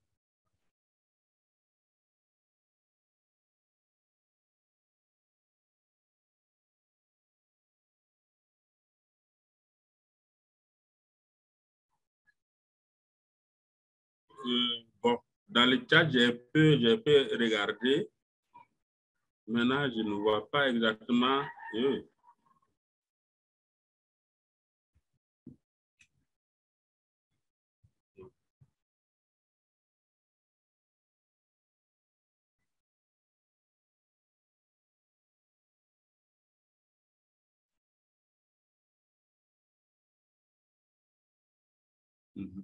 Non, mais voilà, merci. C'est vrai que bon, j'ai suivi un peu les autres interventions aussi.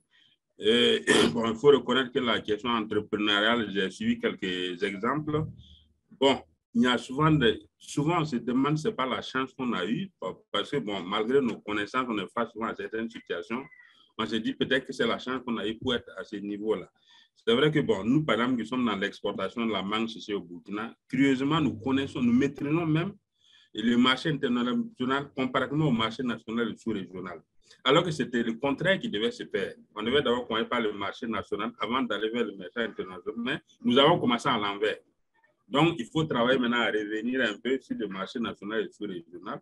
Et je pense que, bon, petit à petit, on va y arriver, quoi. Donc, c'est ce que je voulais ajouter.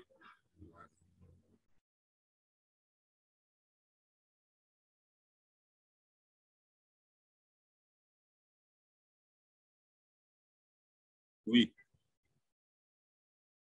oui.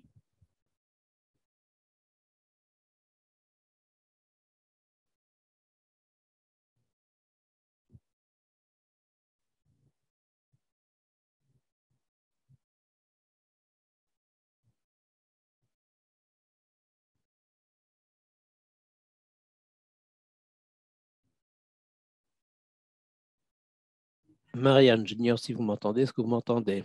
Si ce n'est pas le cas, Fanny, est-ce que vous voulez ajouter quoi que ce soit de votre côté?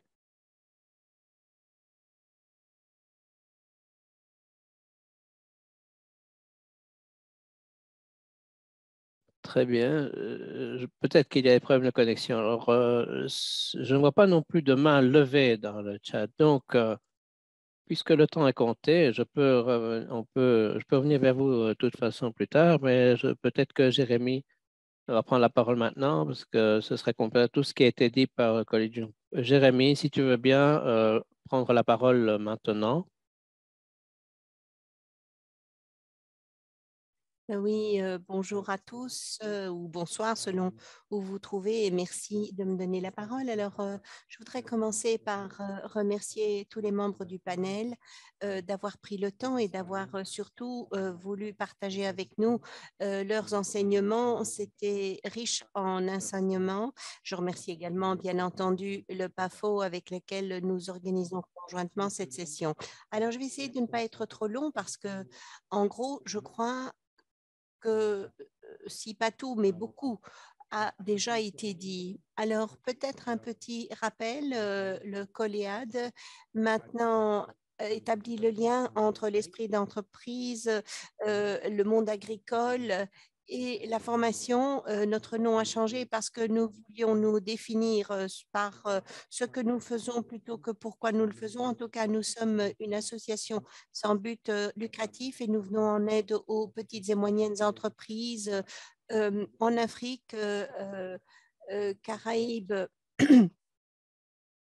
et Pacifique, alors, et ailleurs également. Certaines de ces entreprises veulent exporter vers l'Union européenne, mais ce n'est absolument pas une précondition pour entrer dans notre organisation. Alors, notre mission aujourd'hui est définie par le soutien de toutes les activités qui vont permettre au secteur agricole d'atteindre les objectifs du développement durable. Et notre vision se retrouve dans deux mots, les personnes, aider les personnes. Ça, c'est vraiment ce qui nous tient éveillés la nuit, si j'ose dire. C'est ce qui nous motive également en tant qu'organisation. La voie que nous avons suivie déjà depuis quelques années, c'est de se concentrer sur l'aspect capital humain. Et c'est là que nous misons tous nos efforts. Nous mettons tous nos efforts. Ce n'est pas la solution à tout, bien entendu. Ça ne résout pas tous les défis, bien entendu. Mais il faut aider le secteur agri-food, le secteur agricole et de l'alimentation à penser à tout ce qu'il faut savoir. Donc, il faut miser sur les connaissances, sur le capital humain, mais du côté technique, gestion, toutes les étapes de la chaîne doivent être bien pensées pour trouver des réponses à ces défis. Vu la complexité des choses en jeu, dans un contexte différent, dans un environnement qui bouge beaucoup, perturbation des chaînes, changement climatique et également un environnement de jour plus volatile et plus instable. Cette attention aux compétences est quelque chose qui résonne en particulier et j'ai beaucoup réfléchi aux études de cas qui nous ont été présentées et riches en inspiration.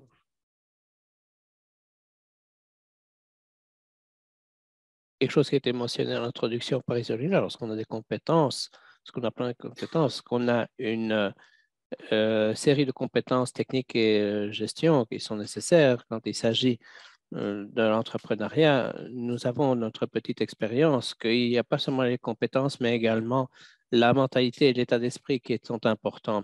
Il y a quelques mots importants qui, je pense, ont surgi aujourd'hui. L'adaptabilité, l'agilité, la souplesse. La souplesse avec malgré tout la capacité à rester concentré, pouvoir être patient, résilient, avoir la foi, parce que parfois, dans le cas des entrepreneurs, et en particulier pour les PME, les entrepreneurs se retrouvent seuls et isolés. Ce n'est pas toujours facile. Et donc, à ces moments-là, se raccrocher à sa foi en soi-même, dans les autres et dans les projets, les idées et les concepts qu'on développe, c'est fondamental. Et puis, je pense qu'il s'agit de voir les opportunités là où d'autres voient des défis. De nouveau aussi, c'est plus difficile parfois à vivre parce que cela demande une mentalité, une énergie positive constante pour pouvoir maintenir cet état d'esprit positif, pour être toujours optimiste, pour pouvoir autonomiser les autres, les embarquer dans l'aventure. Autre élément clé que nous avons relevé lorsqu'il s'agit de gérer une MPME, il est souvent nécessaire de porter différents chapeaux tout au long de la journée et il faut bien entendu avoir une vision à court terme sans perdre de vue le long terme. Il faut analyser non seulement absolument tout et pas uniquement sous le prisme de la gestion des risques, mais également de celui de la gestion des occasions, des opportunités lorsqu'elles se présentent. Et à la fin en bout de compte, en fait, il faut une série de compétences et un état d'esprit particulier pour pouvoir réussir. C'est un travail dur, cela prend du temps, mais c'est possible. Comme les témoignages que nous avons entendus aujourd'hui, avec de nombreux autres témoignages inspirants que nous avons entendus au long et au large des sessions. Et je pense, bien entendu, que nous pouvons continuer à travailler encore au-delà des ressources que nous essayons de rendre disponibles. Et n'hésitez pas à vous mettre en rapport avec nous. Nous partagerons également le lien de notre plateforme d'apprentissage qui est d'accès public. Il vous suffit de vous enregistrer et toutes nos ressources peuvent être disponibles. Bien entendu, il y a aussi l'importance des réseaux. C'est un élément clé auquel nous travaillons avec la PAFO, car nous constatons que nous sommes vraiment à la croisée des chemins. Nous avons déjà organisé une série de sessions et nous voyons qu'il y a différentes choses que nous pouvons apprendre dans ces sessions. Une des sources d'enseignement, c'est ce qui se passe bien entendu dans le chat et nous aimerions avec PAFO d'être dans une meilleure situation pour pouvoir créer de meilleures conditions d'interaction pour que celles-ci puissent se produire entre vous, non seulement pendant les sessions, mais également en dehors de ce cadre, avant ou après. Et à nouveau, d'une façon libre pour que les intervenants peuvent être membres ou non, ou bénéficiaires ou non des interventions du PAFO du COLID. L'idée, c'est bien entendu qu'on regarde tous dans le même sens. C'est un effort collectif important. Il y a des changements complexes qui se produisent, mais tous les efforts seront les bienvenus. Donc, c'est un domaine dans lequel que nous allons examiner également. Et donc, on a vu dans les différentes présentations, c'est qu'il faut pouvoir identifier le soutien lorsqu'il est disponible, le soutien qui soit un soutien de grande envergure et un soutien secondaire, ce qui sont des choses importantes, en particulier le soutien psychologique, par exemple, c'est important de pouvoir avoir ce réseau et que ceci puisse se faire sans que nous n'intervenions nous personnellement. Donc, une fois de plus, je voudrais vous remercier tous et bien entendu, remercier à l'équipe du COLID et l'équipe du PAFO, de la PAFO, pardon, pour cette magnifique session et je suis impatient déjà de participer à la suivante. Merci beaucoup, Jérémy, pour le temps que tu as pu avoir. Je ne t'ai pas présenté parce que tout le monde te connaît presque. Non seulement tu es le délégué général du COLID, mais vous verrez que le travail avec les agriculteurs et les MPME, ce sont des choses que tu connais très bien. Tu as travaillé non seulement avec les pays des ACP, mais en Amérique latine. Nous avons également beaucoup de participants, en particulier des Caraïbes, dans l'exportation vers les États-Unis et dans le marché européen. Tu as une formation dans le coaching et la formation, et donc tout cela, nous le savions déjà. Je pourrais demander à Kingsley et au professeur Eguiri Egeru, si vous avez quelques commentaires ou peut-être que Baba Femi, parfois, voudrait dire quelque chose. Monsieur Kingsley, est-ce que vous avez quelque chose à ajouter? Oui, merci beaucoup, Eselina. Je pense que, simplement pour conclure, ce que je dirais de retenir, c'est que il ne faut pas avoir peur d'essayer des nouveaux trucs. Je sais que l'espace dans lequel vous trouvez est de faire les choses comme vous y êtes habitué, mais la numérisation est là pour vous permettre d'être plus rapide, plus rentable. Et je vous dirais, n'ayez pas peur d'essayer de nouvelles choses. Oui, merci beaucoup. C'est des choses qui nous intéressent très fort, au Colide et au PAFO, et fournir notre appui pour l'aspect numérique. Monsieur le professeur Reguero, voulez-vous ajouter quelque chose? Oui, merci beaucoup. De mon côté, il y a peut-être deux choses à ajouter. La première, c'est que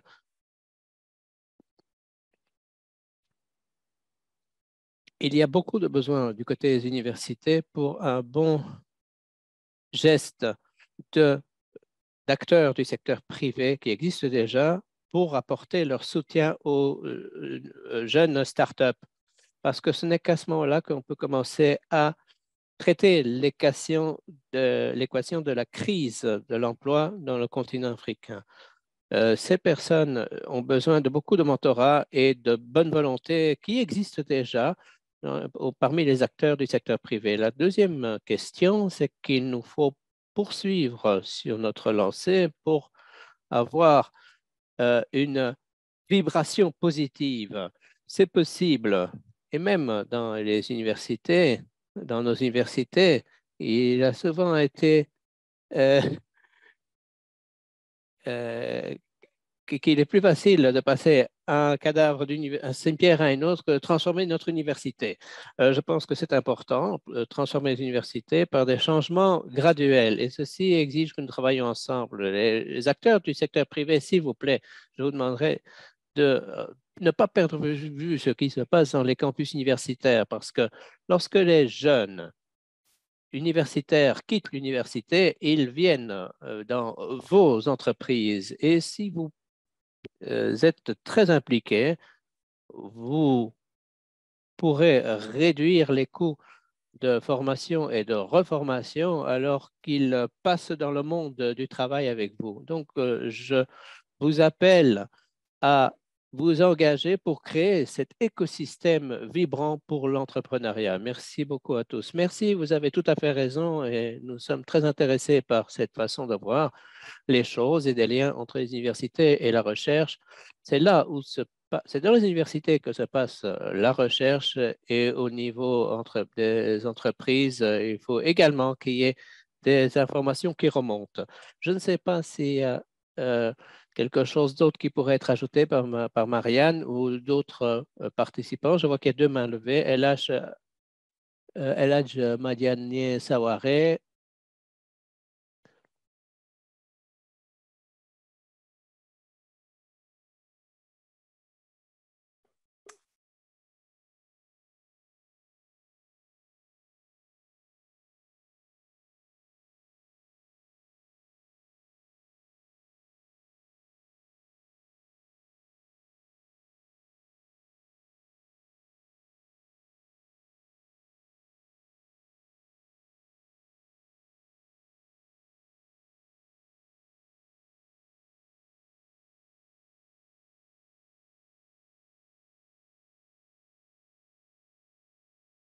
Donc, vous avez mis, vous donner le contact, on fera le suivi. En tout cas, ce que je veux vous dire au nom de l'équipe, que nous faisons un suivi très exhaustif de tous les messages qui apparaissent dans le chat et vous connaissez notre email également pour envoyer d'autres demandes de renseignements.